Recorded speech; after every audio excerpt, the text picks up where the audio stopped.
Early stage entrepreneurs should have on their board people who cover various aspects of the company's work. One is, I think they should be from the field, from the areas in which they operate.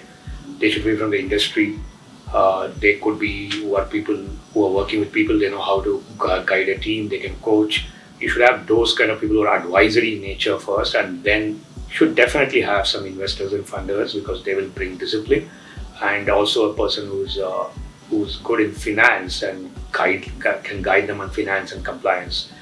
Quite often, I think that is an aspect which they should focus a lot as they scale, because that is very important for various things, including just not just compliance, but also the fact that people can keep track of the company, how it's performing, etc. So if I have to do a priority, early stage entrepreneurs should look at the area, the business area, or the industry in which they operate, or the category in which they operate.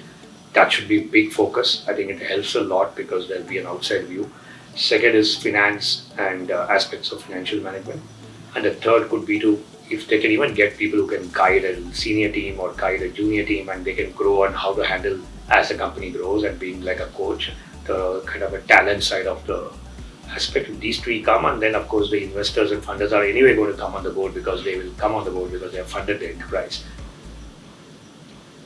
I want to share from my own personal experience of running a company, and if I could go back and fix it, this is what I would do. And when I talk about board, and I had predominantly funders and investors on my board, and I didn't have anyone else. I didn't have someone who could advise me about other things, who could advise me about the context of the business, the overall growth or the future, etc. And the investors and funders were also the know-all, which meant that it was at times a relationship it had a lot of strain, because it was always a funder versus me, and I perceived it like that. And I think I didn't handle that well at all, because all the time, because if they are funders and investors, I'm thinking about what answers I have to give them in the board. So in retrospect, if I could fix something, I would have fixed that up front, that I had others, not just funders on the board.